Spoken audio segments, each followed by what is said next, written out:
because a lot of what you were just sharing, I have written down for my notes tonight. So it was like always in divine timing, right? When you're in alignment, there's going to be some resonance there. But just a little bit about who I am, because this is the first time that you guys are meeting me. I'm Javante Battle. Me and my wife both run Universal Healing here in Mesa, Arizona. And we focus on spiritual healing and energy management. I've been practicing Reiki as a foundation for the past 10 years, and that has been the doorway for a whole bunch of other stuff. But I met Andrea back in 2018, when Tim White, I'm sure you guys remember him, he put together a small little group for some Qigong practice, and we trained for like a whole year together. He taught us some Reiki, and that really set the foundation for who I am today. And so I still work with Tim from time to time. That's definitely a mentor of mine. So I'm happy that y'all were able to experience a little of his magic as well. But yeah, Andrea, thank you so much for allowing me the space to share some of what I've experienced in my journey with energetic hygiene. I am going to be looking down because I did take some notes because this is a topic that there's so much that goes into it. So I really wanted to be intentional about the space tonight. And my whole goal is to make sure that by the end of this, you all have a really good understanding about energetic hygiene if you've never had this conversation before, but you also walk away with some tools that you can use in your personal practice for however you attend to hold space, because everybody's different, right? So if you want to take notes, you absolutely can, but I know that you're going to get this recording. So if you just want to lock in, then that's totally fine as well. But I wanted to start us off by asking a question, and you guys could chime in the chat with your answers. But I know we're all familiar with having a moment in time where we went like a day or two, some people a couple days, without taking a shower, right? I want to ask y'all, what do you remember about a day where you didn't take a shower? How did your body feel? Just shout out some things in the chat. Let's see what the group shares.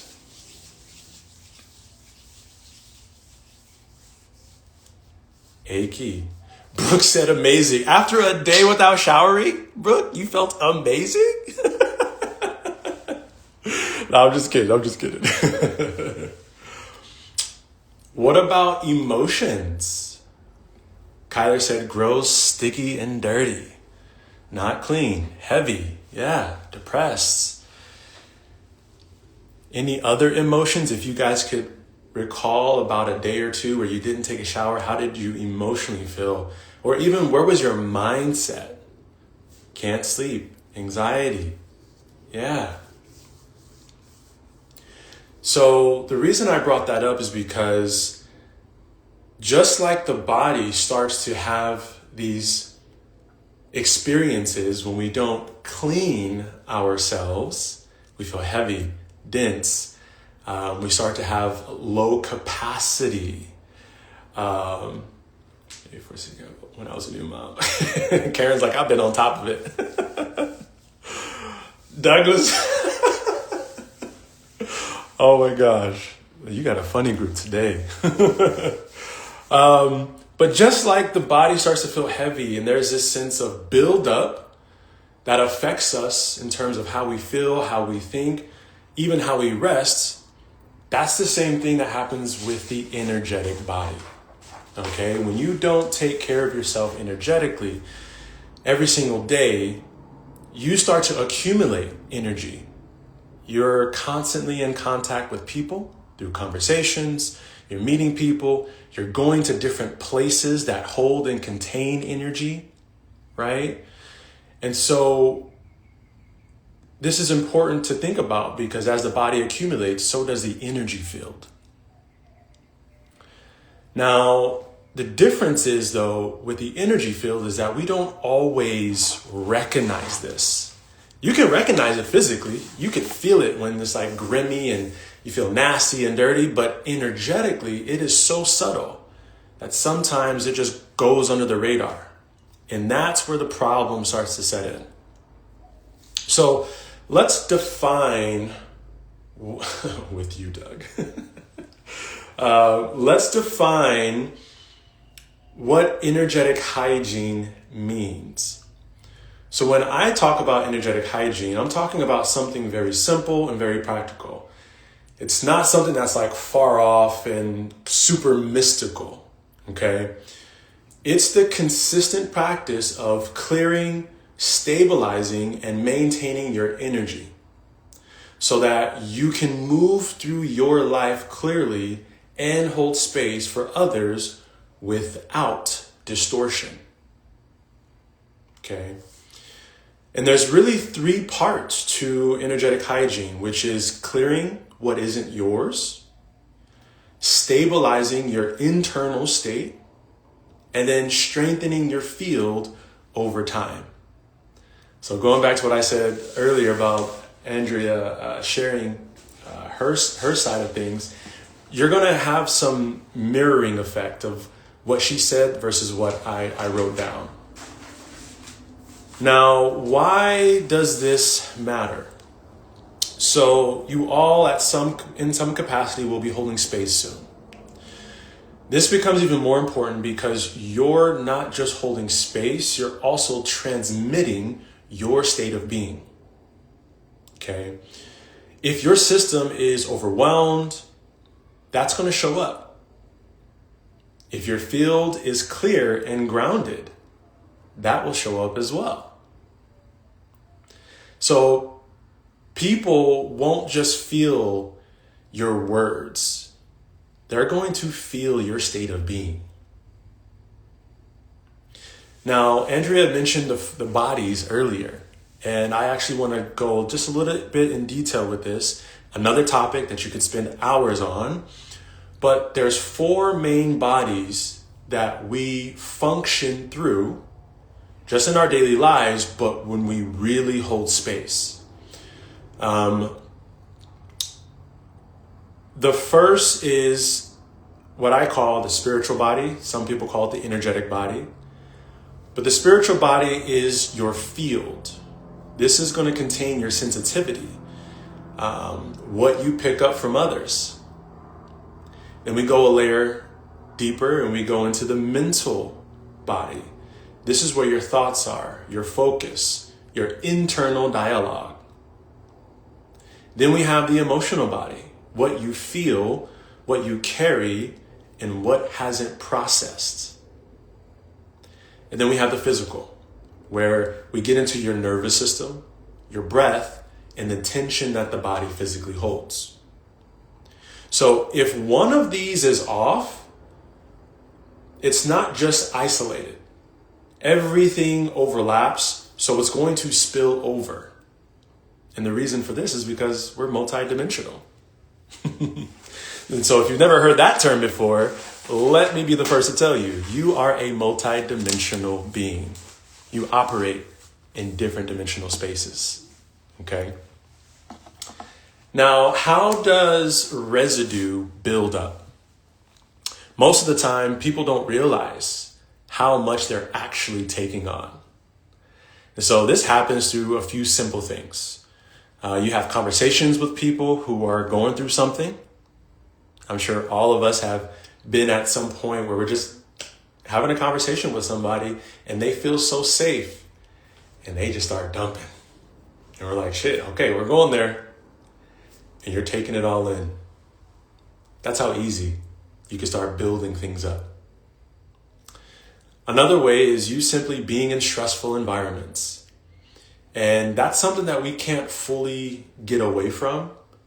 Going back to what Andrea said earlier about us not being in a space 4 hours a day, all day, every day of just meditation and clearing, that's unrealistic, right? So it's also unrealistic to think that you will never find yourself in a unstressful environment. It's going to happen.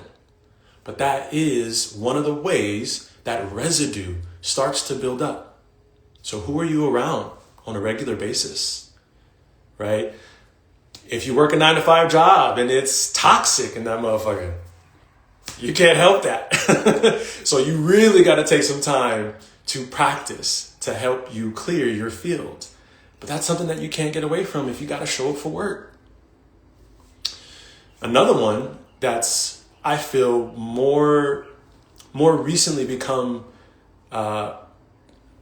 impactful is constantly being on our phones and social media.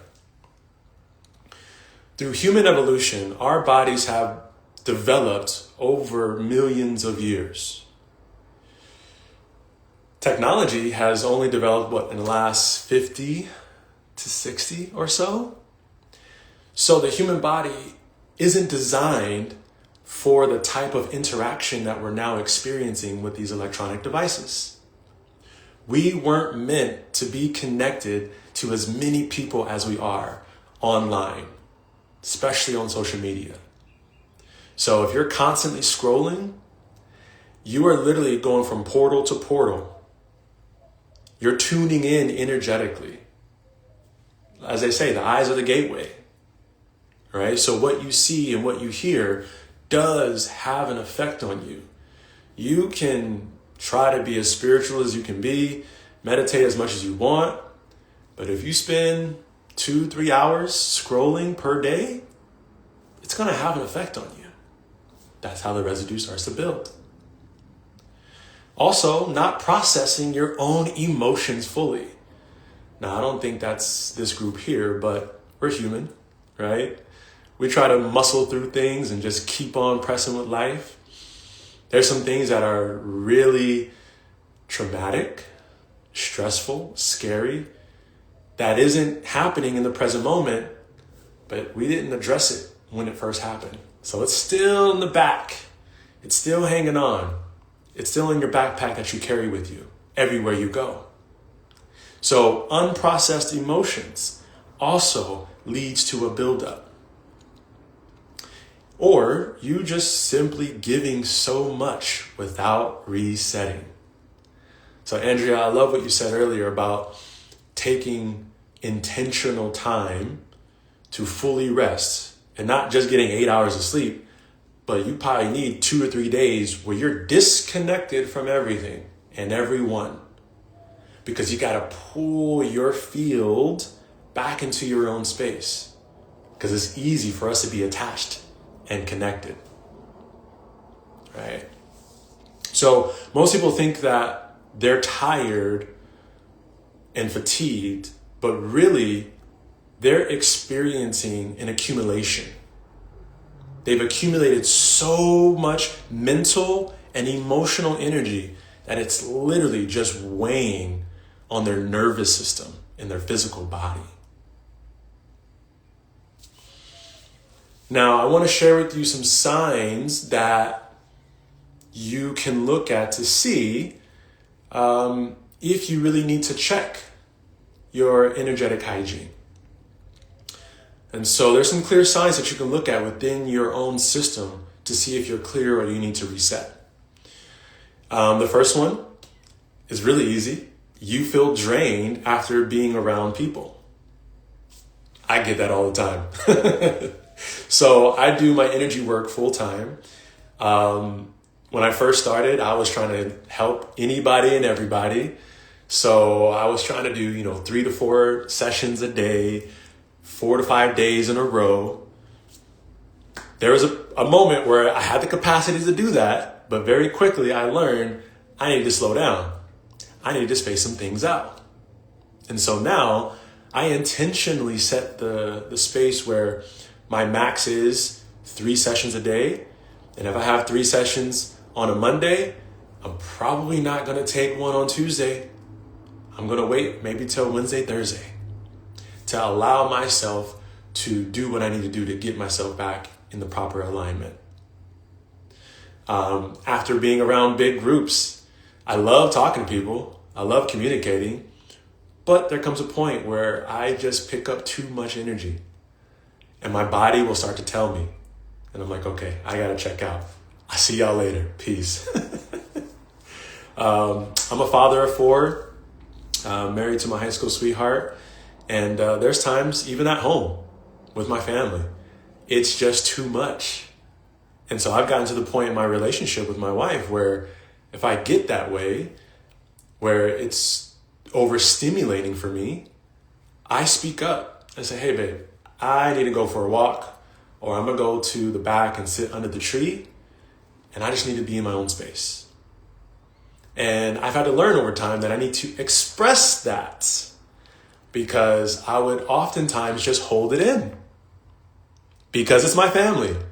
I don't want them to feel like they're the problem. It's just my nervous system. It's just too much for me right now. And so it got to the point where she was like, I know something's up, but you're trying to tell me that there's not. Please communicate. And I was like, oh, okay, yeah, this is what's happening. I need to be by myself. I want some alone time. She's like, oh, just tell me that. That's fine. But you not telling me and you feeling this way, it's like a black hole. And it's like you're just sucking all the air out in the room. I could just feel it. And so I had to start voicing it, which was challenging in itself. But if you're feeling that way and you got a partner, please speak up. Because they could feel your energy when you want to be by yourself and alone. Another clear sign that you need to look at your system and see if you need to reset and get clear is if you're mentally foggy. Like if you can't think straight, or if your mind is just racing, that means you have an accumulation of mental energy. You might need to just journal some things out so you can do a mind dump, or put the phone away, get off electronics, go into nature and be silent. Your body knows how to work itself out. We just got to give it what it needs. Another sign that you might need to reset. You're more emotionally sensitive than usual. Now, women, I know this doesn't necessarily apply to you because you have cycles, right? I'm going to digress for a moment. My wife has taught me about her cycles so that I can understand where she's at. And that has helped us so much because as she goes through her different phases, we know when she's more energized and we need to move her body more, or when she's about to start her cycle and she's retracting and she needs to slow down with doing so much to help her body get set. And so I've adjusted the way I show up in the house with her so that I could make it easier for her to get into those states. And so clearly, yes, biologically, there's moments in the month where you might be a little bit more emotional than others. But when it's not that, right? And you haven't had something that has happened that could cause a direct emotional trigger, but you're just sensitive, you might need to check in with yourself and see how much you've been accumulating. Another one, you just feel off and you can't explain why. You know, that's something that I've learned about myself is I'm so psychically porous, meaning my field is so open and absorbent that there are times where it could be a great day, but I just feel off. And I've had to learn that I need to take that time when I feel that to tune into myself and ask questions. Have I ate? Have I got enough rest? Have I got some movement? I kind of go down the checklist. And usually when all those physical things have been taken care of, that's when I'm like, okay, energetically, do I have a field that's open right now? Did I not close the last session or the last conversation that I had? What have I been thinking about? Because you can think something and you can open up your field and there's a two-way street and you could be pulling something in. Okay. Thank you, Brooke. Yeah. Absolutely. Absolutely. And then the last thing, You might have a hard time settling your body at night. After a long day, you should feel tired and ready for bed. But if you can't get the mind to shut off, you're feeling antsy, you might have some accumulation within your field. And you might need to go to some practices to help clear that out. And so when these things show up, it's not random. All of these are just signals. Your body's highly intelligent. It's always trying to let you know what's going on. Our job is to get to a place where we can listen and we can hear it. And of course, you got to take action, right? You can't just know about something and not do anything about it. So let's get into what I would call a core practice. Now, this doesn't have to be complicated. I like to kind of simplify things. Simple is best. So something that you can return to consistently is this 4-part practice. The first part is grounding. The second is clearing. The third is regulation. And the fourth is containment. And we're going to break each of these down. So grounding. I know a lot of people have heard about grounding and it's kind of becoming a trend now. But grounding to me is about coming back into your body. I mean, it's as simple as feeling your breath, feeling the weight of your body, feeling into the space where you are. To me, that's grounding. You can't hold space well if you're not in your body. See, if you're floating off in your head thinking about the next 5 things or what you got to do after you hold space for someone, you are not fully present. So you got to ground into your body if you want to properly hold space. The next one is clearing. Clearing is releasing what is not yours. And this can be done in a number of ways. You can do it through intention. You can do this through visualization, using your breath. If you've been initiated into certain practices and lineages like Reiki, you can use Reiki to clear energy, or you can use movement. That's something that I've also incorporated with myself is Qigong. So there are certain postures and certain movements that I'll do that will quite literally open up the meridian channels to help energy flush out. And I might do that in between my sessions. There is an ancient practice called the Wu Ji stance. And looking at it from the outside, you would think I'm just standing there. But by getting my body into the proper alignment, where I'm positioning the weight of my body towards the balls of my feet, I'm sinking into what's known as the qua, which I'm opening up the hip and groin area so my mass can sink through my bones and my body. And then I align my upper body so that everything is in a natural curvature. My body starts to generate the energy and I'm just standing still. And so that's one way that I personally like to clear energy. And then of course I use Reiki, whether it's giving myself a self-healing session or I do Reiki specific meditations. And so it's really important that you discover for yourself what works. And there's so many tools that we can use. Now, the next part in the core practice is regulation. Regulation is about your nervous system. Your system is constantly reading your environment and the people around you. And so your body is constantly asking, am I safe or not?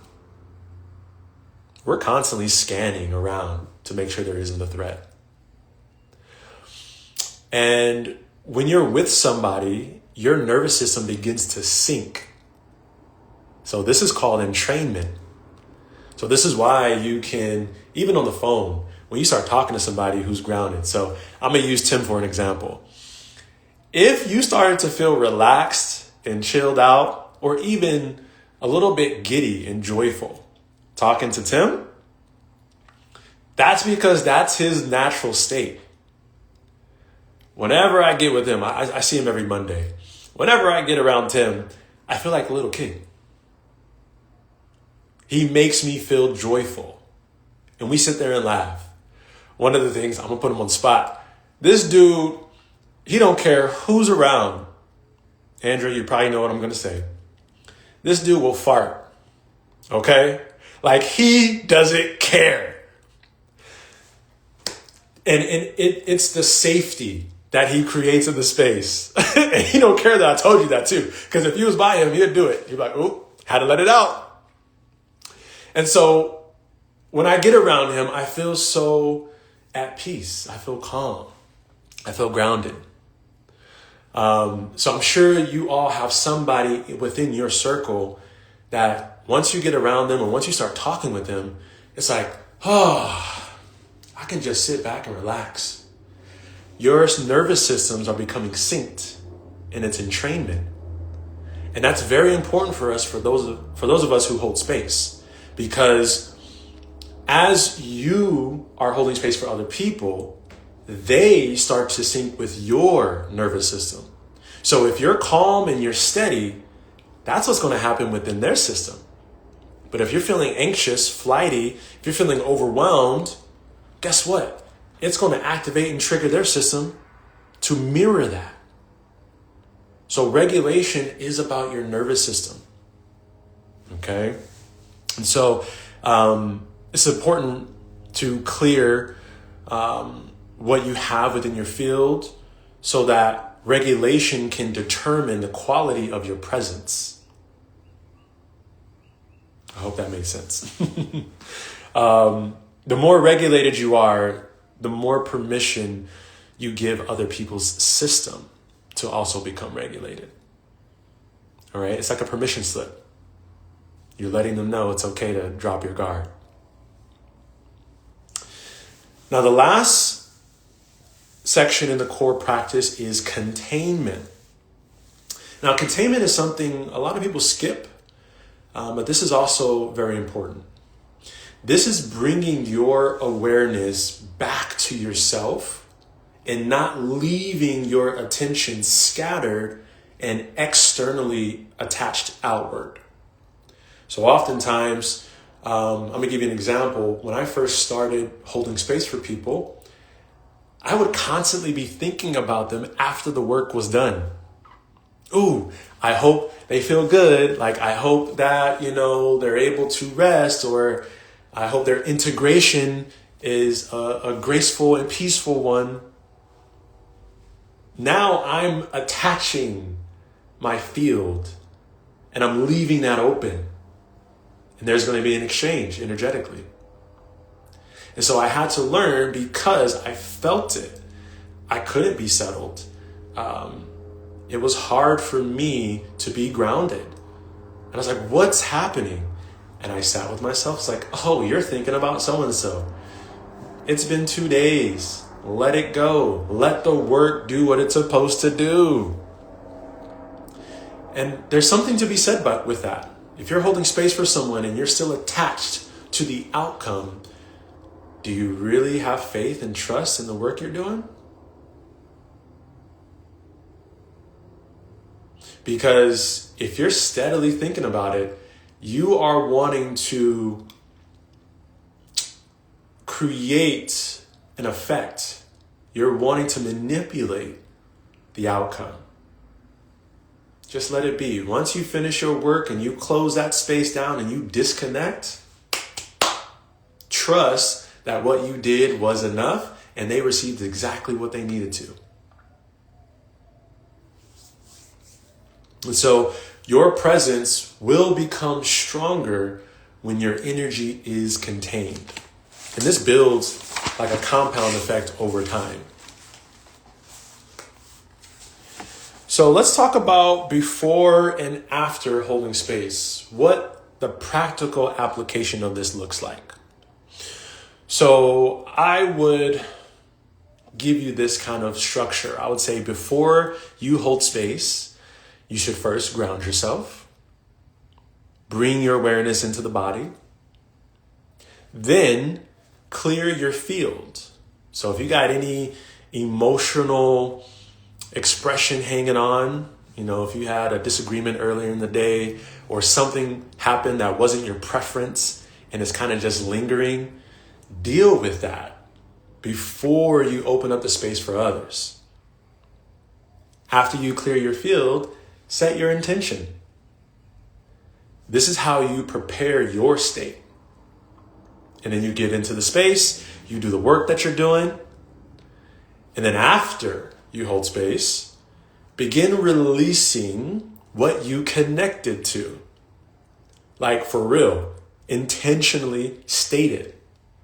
I am disconnecting from this space and the energy of so-and-so or the work that we just did. Reset into your body, ground back in, and then bring your awareness fully back from the field, because there is a difference. You can be grounded and still connected to the field. If those of you who have been doing some energy work for a while, I'm sure you understand what I mean. But for those of you who are just starting out and you don't quite understand what I mean by that, the term embodiment, how I like to describe embodiment, is you being fully anchored in who you are, where you are, while still being able to expand your awareness and your consciousness. So what that means is you being able to tune in to someone else's field while not detaching from your own and not absorbing completely what's going on in their field. And so after you reset, you still got to pull your awareness in from the field. Okay, that's a simple and practical way of how you should end up closing the space. And so you do this so you don't carry on the energy that you just worked with into another interaction. Or you do this so you don't hold on to residue energy, because it's easy for it to hang around. So it's us just saying, I'm done. I'm ready to create a clean slate before I'll move on to the next thing. All right. The next thing I want to talk about is boundaries and discernment, which are so important for the work that we do.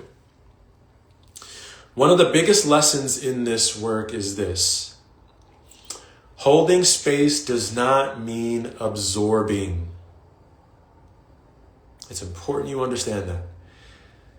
Some people, when they start this work, because they're excited and there's a lot of new experiences happening, they take absorbing as a sign that they're tapped in or they have the capacity to do the work. No, holding space is not about absorbing. You can fully be present without taking everything on. Okay? Compassion does not require us being entangled. You can be fully compassionate, but also separate. Being compassionate doesn't mean you fully open yourself and you take on everything of what the other person's experiencing. No. You're setting yourself up for failure if you do that. So understand that holding space does not mean you're absorbing. So what's the long-term perspective of this? The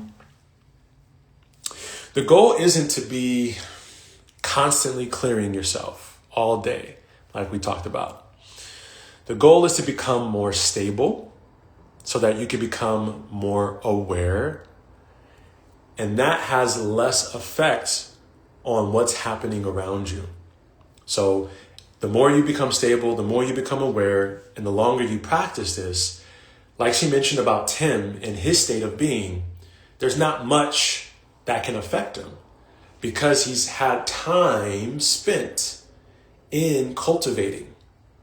So as you cultivate yourself, cultivate your process, you will be able to do more because you've increased your capacity. And then as soon as you start tuning in, everything starts falling off very quickly. So I on my social media actually this week, I just made a post about meditation. I love meditation. I'm an avid meditator. There was a point ending 2024, going into 2025, where I meditated 200 days plus every single day. Then it got to the point where I felt like I no longer needed to meditate every single day.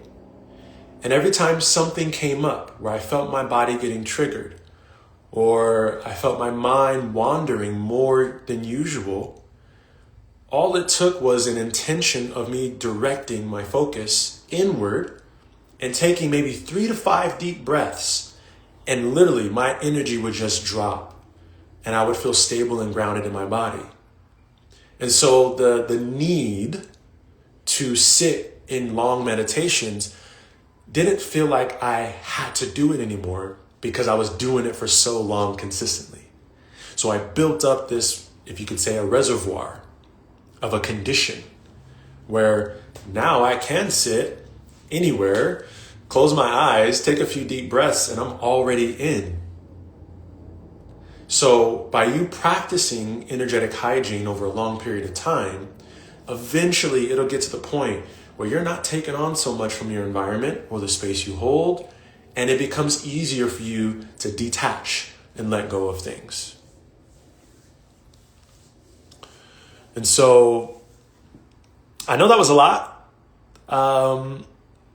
Everything that we discussed was definitely from an analytical side of things, but I actually want to guide you all through a practice. So Andrea, let me know if we have time to go through a practice together. Oh, you definitely do. That's what we can use this time before we do the Q&A. I would love to do that for practices, or use this time for practices. Yes, absolutely. So to take all that we just talked about and put it into practice, I want to guide you all through an experience. All right. So wherever you are, go ahead and get comfortable. You can lay down if you want to. If you're sitting in a chair, if you're sitting upright, just get yourself in a position where you're not having to hold the body up too intensely, but you're positioned on top of the pelvic bone, or your sitting bones rather, where your spine is up straight. And I just want you to lightly close your eyes.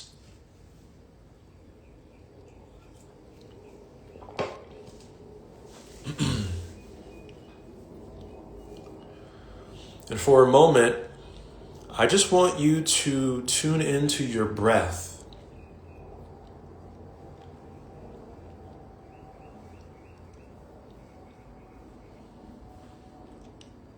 I want you to observe the body inhaling and exhaling. So it's not that you're controlling the flow. You're not directing it. You are just simply observing.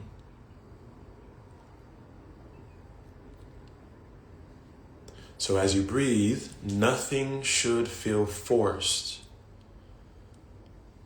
Allow the breath to be smooth and natural.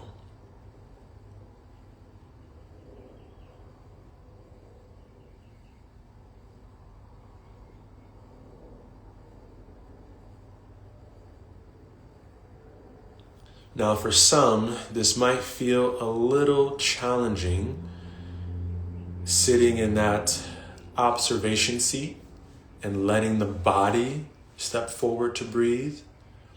So if at all it feels challenging, silently to yourself, I want you to give your body permission to fully inhale and to fully exhale.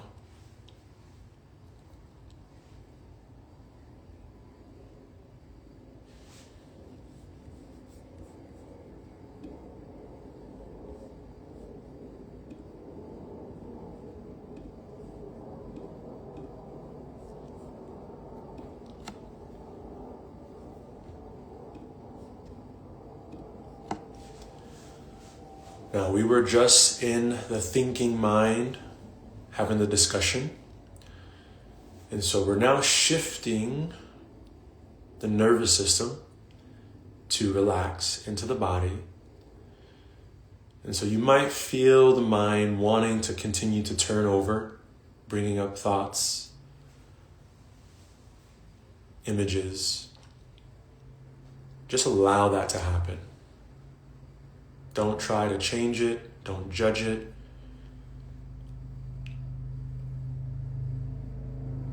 If you feel your awareness drifting off, I want you to come back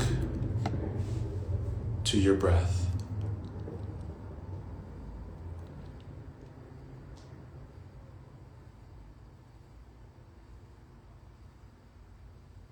Notice the quality of the breathing.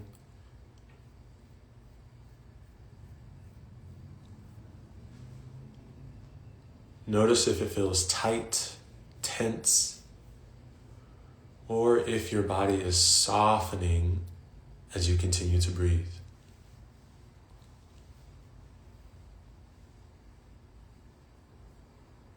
As you bring your awareness to the breath, notice where you feel it. Do you feel it in the throat? Do you feel it in your chest? In the diaphragm? Or can you feel the breath sinking low in the abdomen? Again, try not to determine or dictate, but just simply observe.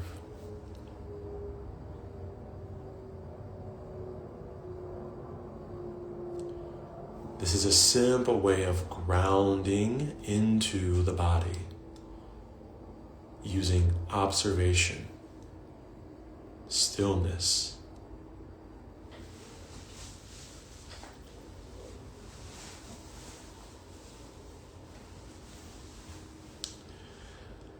Now, to fully anchor where you are, I want you to feel your body making contact with whatever you are sitting on or whatever you are laying on.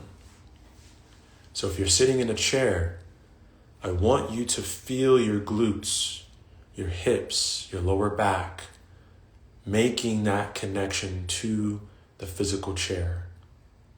Bring your awareness to this area. And as you do this, relax the body. Let everything else go. If you're laying down, feel the backside making contact with the bed, the floor, or the sofa, wherever you are.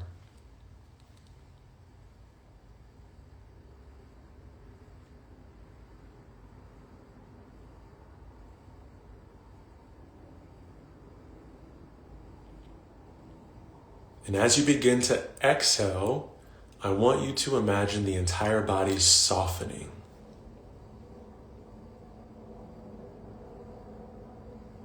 When I practice this, I imagine my body is becoming like liquid. Almost as if I'm dissolving down into the chair.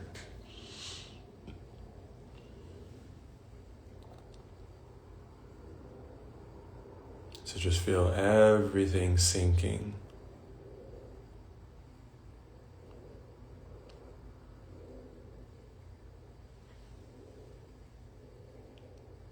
If you're someone who likes to use imagery, I'm going to give you a fun visualization to work with when you practice this. Imagine that you had a block of chocolate on a stove top, and as you sit it in the pan, over time, it begins to melt. So it begins to transform from that block of chocolate into the puddle of liquid chocolate. Imagine that is the body sinking, releasing tension, dissolving tightness.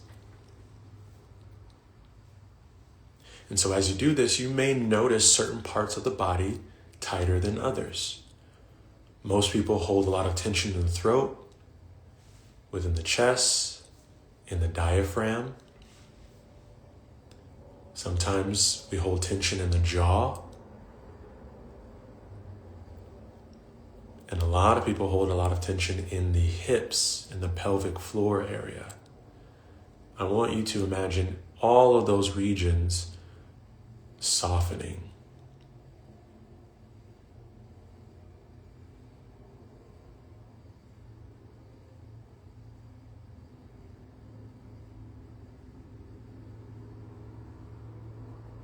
And there's no rush with this.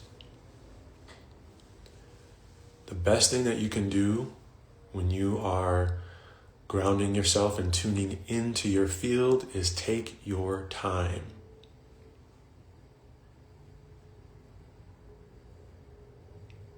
That's another thing that we have to work on as a society, is slowing down.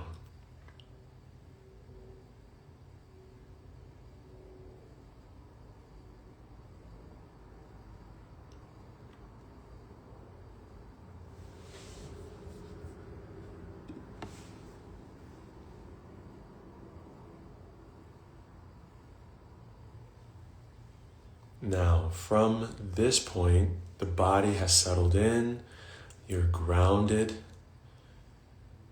Sometimes you might have to sit in this a little bit longer, which is totally fine. But for time's sake, now I want to direct your awareness to the space around you. So I want you to imagine that you're taking your point of focus from inside of the body. And now I want you to slowly bring it to the space outside of your body. Almost as if you are caressing the outside of the arms, moving your awareness outside of the chest and the abdomen, bringing your awareness to the top of the head, feeling the crown area.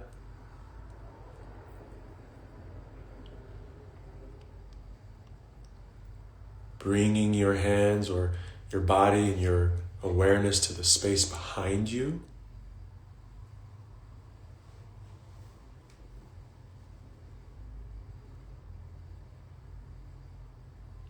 And just feel that space.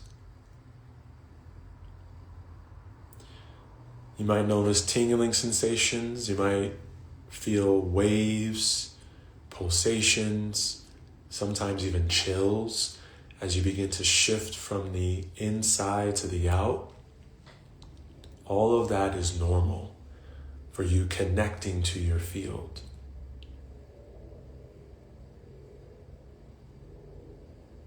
And so as you bring your awareness to the space around you, observe.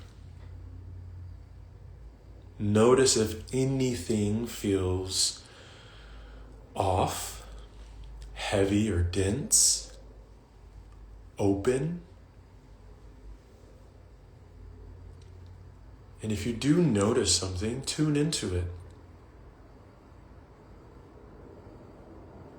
And this is where you start to cultivate your relationship with your intuition and your body. If you feel something in your field, ask, what is this? Or, where does this come from? And observe and wait for your energy field in the body to respond. But because you are multidimensional, as you're grounded, you can move your awareness to different places in and outside of the body. So just feel and observe all around you. And take note.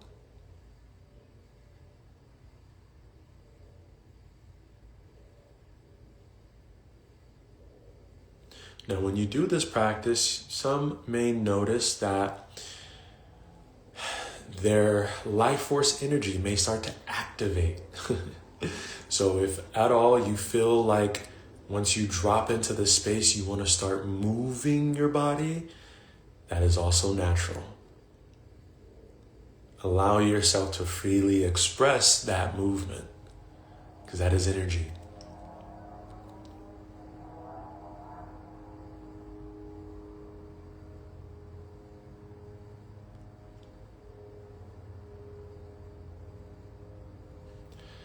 Now,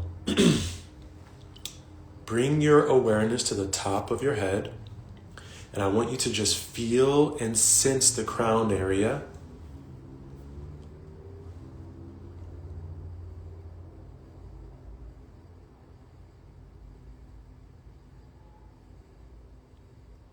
And I want to give you something simple to use that always supports me when I need to clear.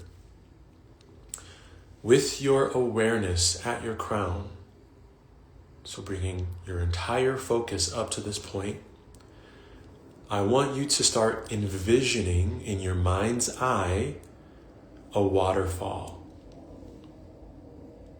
Now, some people will downplay the power of imagination, but imagination is your spirit's way of communicating with the body physically. So you can imagine a bad situation and your body responds. And you can do the opposite. You can imagine a beautiful experience and you can bring in that energy. So in your mind's eye, I want you to see clearly a waterfall.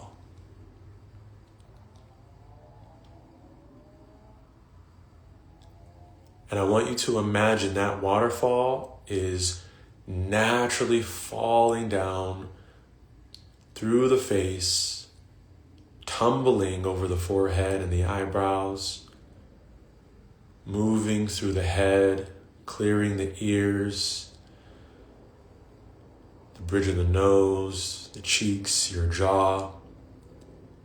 And just allow this waterfall to flow down and through the body, moving through the neck, the shoulders, flowing down the back, your arms, flowing into the torso, moving through the diaphragm and the abdomen. And again, this is not rushed, but this is the flow. So feel this as it moves through the body. And as you get down into the hip and pelvis region, I want you to imagine that waterfall begins to collect like a pool of energy. Allow that waterfall to gather, building up, almost like it's filling a bowl.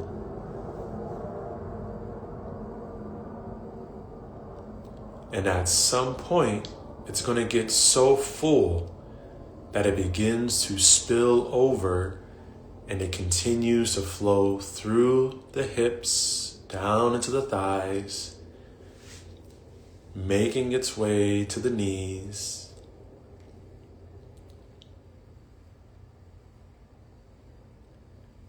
And once the energy gets to the knees, I want you to feel it rushing down the shins into your feet and flowing outwards.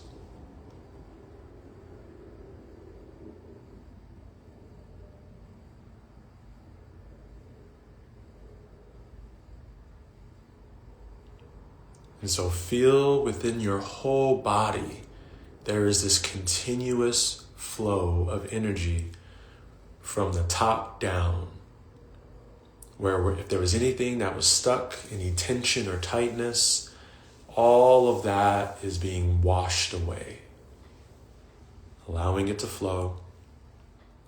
Anything within your field of energy around your body is captured by this flow, and it's being released.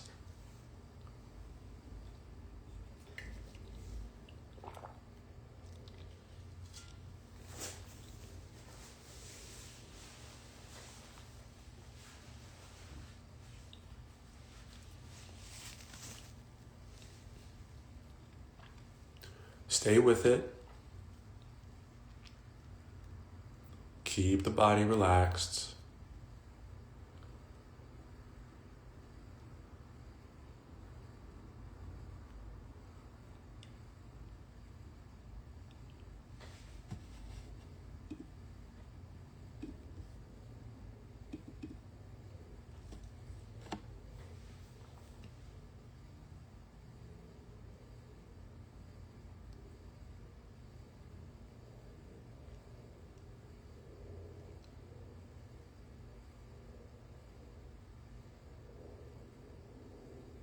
Now the process and how you want to gently begin closing this flow is now bringing your awareness to your navel.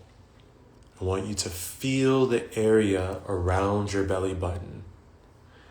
If you can't do it with your awareness, you can physically bring one hand and placing it at your navel. If it's challenging to bring your awareness and attention back to that place, physically putting your hand there will suffice. If you can bring your mind to this area without physically touching, that's great. Feel the inside of this area behind the belly button. If you physically placed your hand at your belly button, that's perfectly fine. I want you to place your mind behind the hand on the inside. And just allow your mind to sit there. You're letting the flow of the waterfall go, and your entire focus and attention is on this region.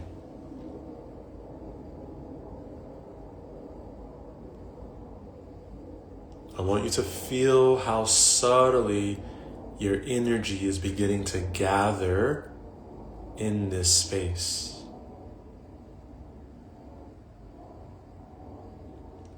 For those of you who are not familiar, this is the local region of where the Dantian begins to form, which is the field of elixir. This is a powerful grounding point inside of the body. You simply placing your awareness here will naturally sink any type of mental disturbance. But after practicing this type of meditation, you will begin to gather your energy all into this one place. And this will strengthen your field, help bring greater sensitivity, and also improves your intuition. And so keep your eyes closed. If you placed your hand on your lower dantian, I want you to remove it and just place your hands on your lap. For those of you who kept your mind there without physically touching it, I just want you to let that process go. And I just want you all to observe your body. I want you to observe your breath. Check in and notice what you feel.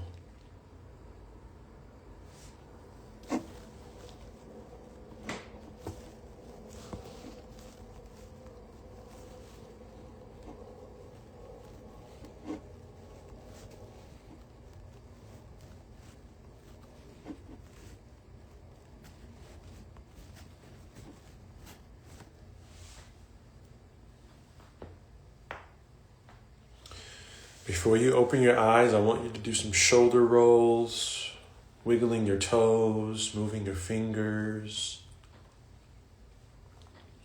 If you want to do some neck rolls and some spinal flex, spinal twists, you can.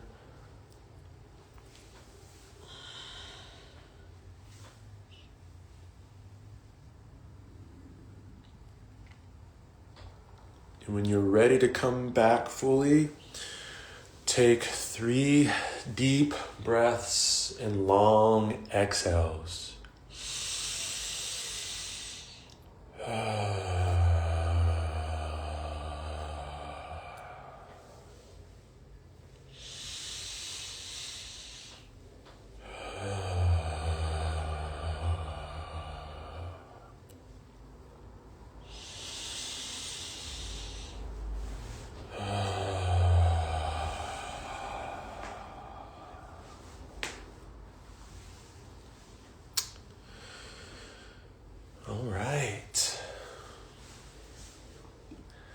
Come on back.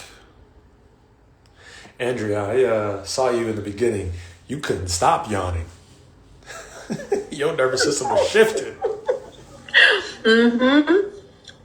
That's the way that I purge the most, is through yawning and burping. Yeah, you was going. I was like, ooh, she needed this. Yeah, it's a real thing. So, I'm not sure how you wanted to work Q&A, but I would love to hear feedback on that meditation and that process, how it worked for you, if there's anything specific that came up. I see Brooke, she wanted to share. Okay. I think this brings up why I don't practice more is because like my body goes so deep, like in that I got so deep that like surrender, like it was this deep invitation to surrender and to like fully disassociate from my body and shatter into a million pieces and become one with everything. And then right when I like finally give in to that tension and fully surrender, shortly thereafter, like there's this call back to like return to the body. And like, I just want to cry. So like, how do you deal with that? Like that inhibits me, I think. Well, let me ask you, when you feel that moment, do you allow yourself to fully go there?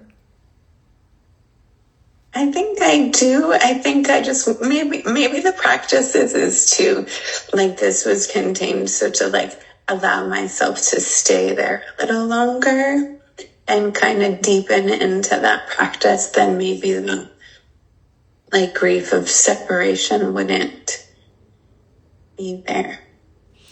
So what I've come to learn is when we give the body space, the body's going to do what the body wants to do. And so I did notice that there was some movement. Did that happen naturally for you? Oh, yeah. Okay. Let that happen because that's energy trying to express. And then at the end where you felt like you wanted to cry and there were some emotions there, I am the fan of letting that fully express because that's the body saying that it needs to move something. And who's to say that that is something that will always happen? You might be in a phase where the body's trying to release something or connect you with something. But if you don't allow that to fully express, then you're kind of like just piling things on and kind of kicking the can down the road, so to speak. So if you let yourself go there, if you let it fully express every time, you might get to the point where something flips and that no longer happens. So I've done work where there has been spontaneous movement when I've dropped deep into the space, and it would happen for a few months. And it got to the point where it no longer happened, but I was able to reach a certain depth where I couldn't reach that before, but it came after all the spontaneous movement took place for me. So sometimes we store things in the body that could inhibit us in our full expression. For me, what it feels like is like, it's like the grief of incarnating. It's like, I want to be all out there and one with everything, and darn it, like I gotta be back here in this body experience. Like, and that comes with grief. Like when I totally go out into the field and I'm like, that's the place, man. Like I just want to hang out there. And now I gotta come back here and deal with all this human stuff. So, something I want you to sit with is the belief around being physically incarnate. Okay. Yeah, sit with that. Ask yourself deeply, what is my belief about being here in a physical body? Because this is a magical experience. But if I don't see it as a magical experience, then it can be hard for me to want to fully anchor and ground here. And being fully anchored in this physical body doesn't mean I can't experience the all. The magic is I can be here and experience that at the same time. But my belief, if I have a belief that it's not possible, that can create the separation. My belief that creates restriction, because I know the answer to this, is that this experience of living and expanding is allowing your body to both fully feel the depth of joy and the depth of sorrow. And that like stretch comes with sorrow first usually, and then expands to grief. And so I have like restriction when I get to that point where it's like, can you further expand to hold this pain? And my body goes, you really want to keep growing? Like, sure, we want to do this again. So any advice for that? Yeah. I just feel like it is a reconditioning of it. A reconditioning of that experience of, yes, we do have suffering and pain, but we also have the capacity to define that and what that really means for us. So at the end of the day, as a soul, you're having an experience. That's really what it comes down to. You are here to gain wisdom at a soul level through your physical experience. And so allowing yourself to possibly look at it from that different lens, that could also change the expression of the experience. And so it isn't so painful, but yet I feel it could turn into one of joy, of wow, I can be so expansive and stretch where I do feel all with one, and it's blissful and it's joyful and it's yummy. And then I also have this physical experience of shit, somebody pissing me off, or, felt rejection, or, something didn't work out the way that I wanted it to. But I have the ability to move through that and then not define what and who I am. So you are a multidimensional being having a human experience. You define it. You name it. You co-create with life. So bringing the power back to you in how you get to experience this. So yeah, just sitting with reframing, maybe renaming, reconditioning that. But if it's challenging to feel anchored and grounded in your body, well, let me ask you, I don't want to assume, do you feel challenged with that of like fully being anchored and grounded in your body? Anything I feel challenged by being the biggest energy in the room. Like, I'm like, let's rein it in a little bit. Got it. Yeah, so the field's open right now, and they're just showing me like, embody that shit. Like, step fully into it. Like, yes, I have arrived. And it's not from an ego place, but it is quite literally your being that's spilling out of you of like, I'm vibrating at this level. And if someone else isn't, which is what you feel when you walk into a room, because you feel like you got to kind of dim and shrink it down a little bit and reel it in, that's because there's others in the place that you feel that's not equal at that level. That's not your responsibility. You're meant to embody your true essence in its fullest extent. And if it rubs people the wrong way, that's their responsibility. Because you know your intent. You're showing up with love and compassion and joy. If somebody can't vibe with that, that's a you problem. That's not my problem. Thank you. Thank you so much for that. Yeah. Thank you for sharing. Anybody else would like to share their experience?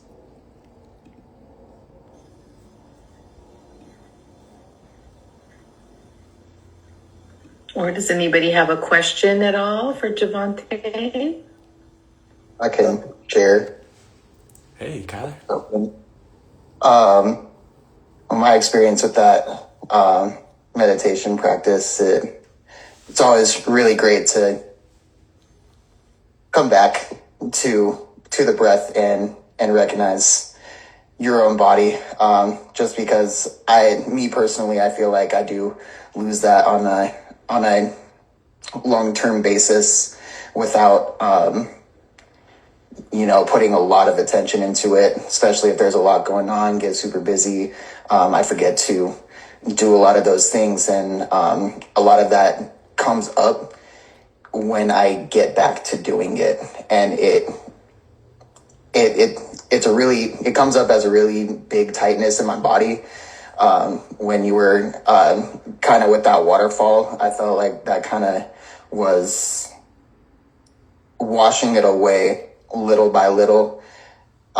Just tightness in the shoulders, in the throat, lower back, and that navel area. I really felt it, and being able to release it felt very nice, like a waterfall.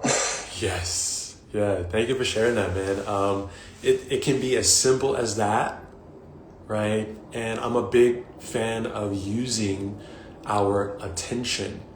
And so really quick, there is a difference between attention and intention.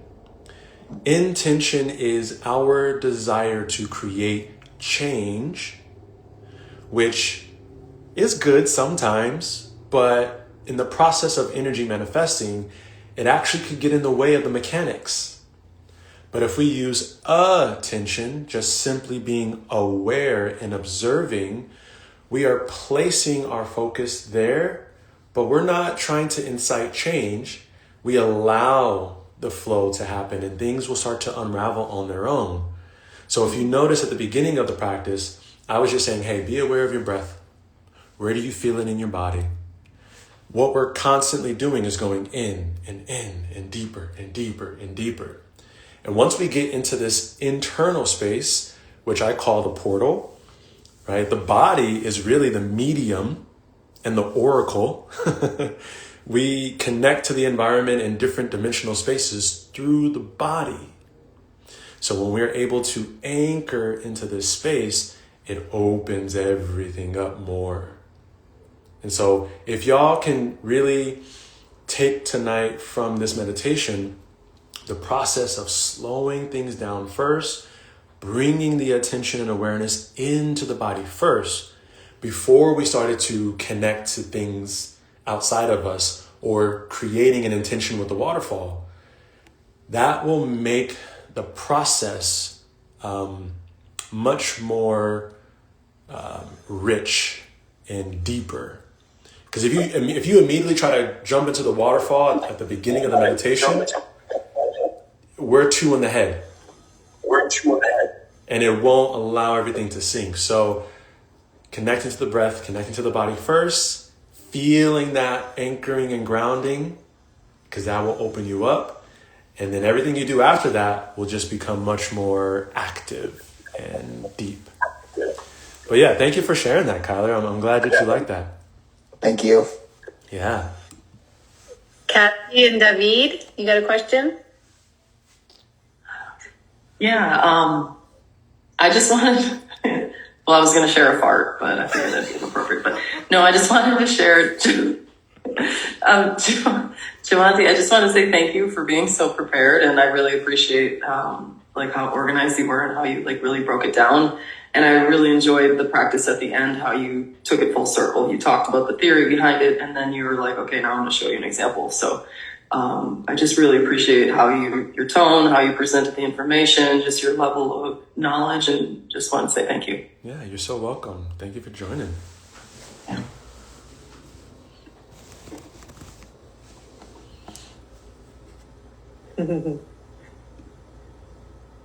Let's see, what else do we got?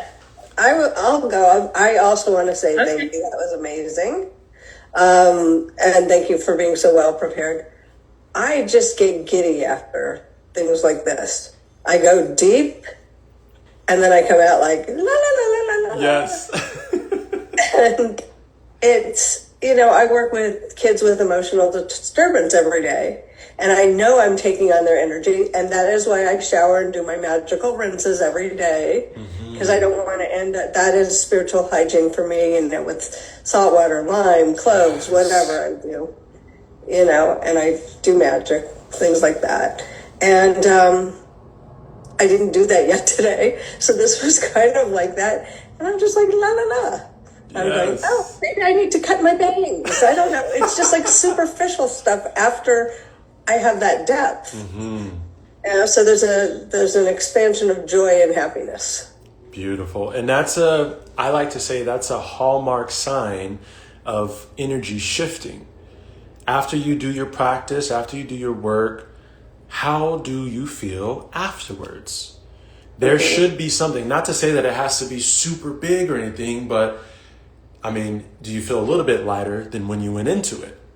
Right? If you did have some tension, or if you did have some racing thoughts, did that slow down? Did the tension soften a little bit? Do you feel more present? Those little signs can help you understand that, okay, the practice worked. But when, like what you just shared, when you do feel super joyous and super light and it's like confetti falling and it's shimmering light, that is like icing on the cake. It's like, hell yeah, the practice did what it's supposed to do. Yeah, so thank you for sharing. Thank you. Yeah, and you just reminded me too, I'll just share this, something that I've also have used to really help clear me energetically is Epsom salt baths. Super, super simple. I've done it where I've laid in the bathtub with the Epsom salt, hot water, and just sat in that for a little bit. And then there's been times where I actually got the salt in my hand in the shower and I'm actually vigorously scrubbing my physical body. And I feel so much lighter after that. So if you are looking for something more physical, something simple, get a bag of Epsom salt from Walmart, Fry's, Safeway, and, take you an Epsom salt bath. If you really want to get spunky, you can get some herbs, boil the herbs, take the water from the herb, pour it in the bathtub with the Epsom salt. Got you a spiritual bath. Just saying. Tree bark is Thank amazing. you, Dr. Tree bark is amazing. You boil it up and you thank the tree, you do all the blessings over the water, and Ooh, I haven't used that yet. it's amazing because then you're one with the tree. And you're asking permission from the tree first. Yes. Very cool. I'm going to have to use that. Thank you for sharing. Yeah, I got actual questions that I wrote down. Okay. This one's for Andrea. So the energy of menopause, I feel like is one of those like layers when you were talking about fatigue and mental fog and more emotionally sensitive. I feel that this menopausal initiation into grandmother is like it's its own deeper layer of kind of dealing with really old stuff. It brings up a lot, which may be like you're up at night, and that is like a deeper, older thing. That's something that's tangible in your world recently. Do you have any practice that could be helpful for that? Ooh, girl. Oh, that's a big one. Please share anything that you come across, because that's what we're doing out here. We're just sharing with one another whatever we find. We're just holding on for dear life, figuring it out as we're going along. Oh, let me tell you. Oh God, where to even begin? I think, reframing this idea of what menopause is really important. And I think you were at the ceremony where I talked about that in my integration. Were you there when I shared the whole thing that I found about menopause, that description of it? Yeah. And it just completely blew my mind when I started to reframe this idea of going into like depletion and lack, basically, and just like shriveling up into an old prune, into actually stepping into who you were meant to be, and the sacred fire that is actually arising in us. And that's why we are having these hot flashes. This power is being returned to us. And thank you, Cassie and David. Love you guys. Thank you so much. This is just returning to us, and it's just really important for us, I think, because in the midst of all of these things that are happening, all of the physical things, because it does bring up a lot of physical things, perimenopause and menopause. It can be a little disheartening and it's uncomfortable going through all of it. But, as we reframe that into this really stepping into what we were always meant to be, it allows us to just have a different understanding, a different acceptance of some of these things, knowing, okay, these are the growing pains. This is going to get us to where it is that we're meant to be, which is interesting that it is the exact same thing as what Javante was talking about in Appreciating Life, right? It's like we are going through the growing pains. That is part of this existence that we're in right now. This is the school. This is the hospital. We came here because we learn here. And in this particular, whatever you call this matrix, this dimensional place that we're in, it's a school, and we learn more from the difficult times than we actually learn from the really happy and good times. And so it's important for us to have all of that. So I think that, yes, there are some practices, all the practices that we're talking about, the meditations, the taking care of all of the body, of course, the many physical ways in which we want to take care of ourselves, the slowing down in a lot of ways and getting that good rest, which is really important for us as we're getting older, accepting that we need that and actually not making any apologies for that either. Right? Like, we don't have to apologize for the fact that we should be resting. We should be taking time. We should be centering ourselves and stepping into that fully and really making no qualms about it. So yes, all of those things combined for sure. But I think it's about an attitude really more than anything else. Just like really all of life, how do you view it? How are you going to look at it? We could bitch about it, or we could just be like, you know what? I'm here. We're alive. We're lucky. This is beautiful. It's beautiful to be alive. I love it. Doesn't mean I don't bitch. I do that too, but still. The other question I have is, you talked about containment, and like it sounded like one of the ways in which you flag that some containment is needed is your mind wandering, but you didn't give any practices for containment. So I'm glad you brought that up. Thank you for asking that. So in the meditation that we did, a simple way for containment is bringing your awareness to that lower dantian region near the belly button. Even if you didn't do the whole meditation, but you're like, my mind is everywhere right now, and I need to ground myself, you can take 5 minutes placing your hands at your lower dantian, that belly button region, and just moving your awareness to that region on the inside and just focusing all your awareness there. That is naturally going to pull your energy in and bring it down. So that's one practice. Another way to create containment of your energy as you go through your daily life is really being mindful of how connected you are to things outside of yourself. So right now, let me use this as an example. There is a lot going on in our world. A lot that breaks our heart. A lot of things that we can't control or affect, but we see it, we hear about it, and we feel it. As some people might think this is insensitive to say, but I am of the belief that if I cannot change it, if I can't affect it, I'm not going to spend a lot of time thinking about it or placing my energy there. Because if it's only creating a negative experience for me, what good does it do for me in my life right now if I continue to pour my energy into it, right? Because energy is going to flow where your attention is.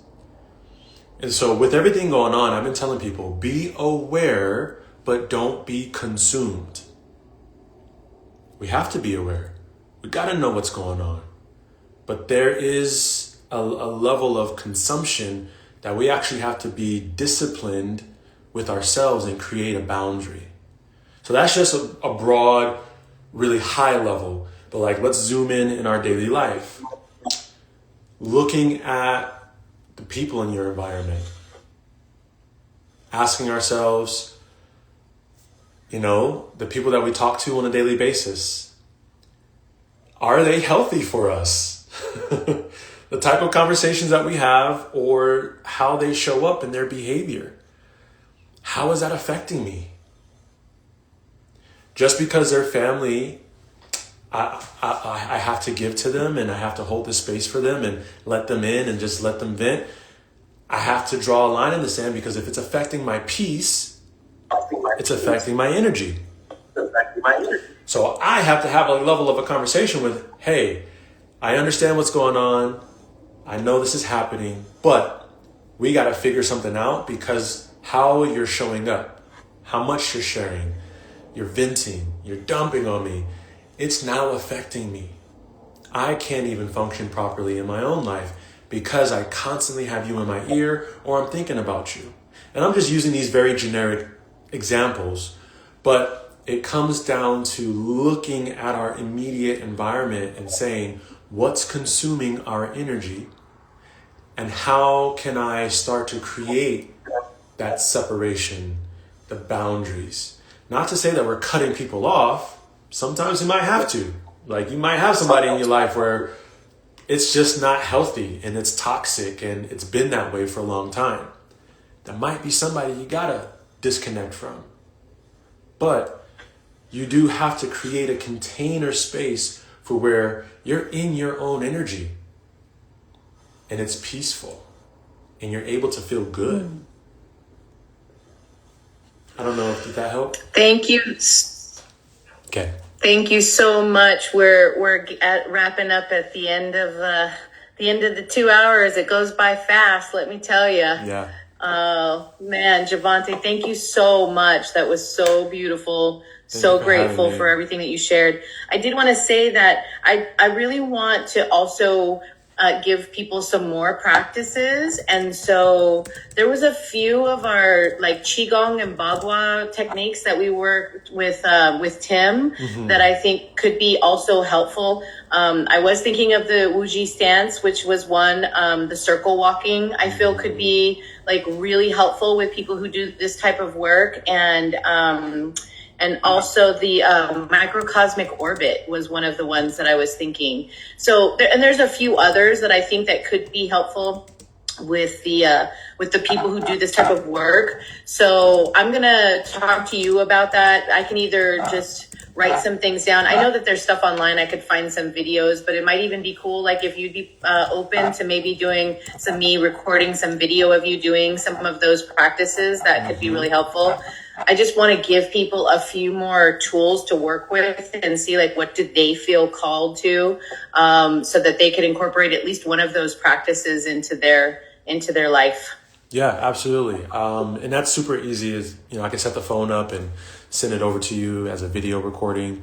But yeah, there is Awesome. specifically one practice that does come to mind that would help to literally start moving the energy in the body so you're not feeling stagnant and dense and heavy.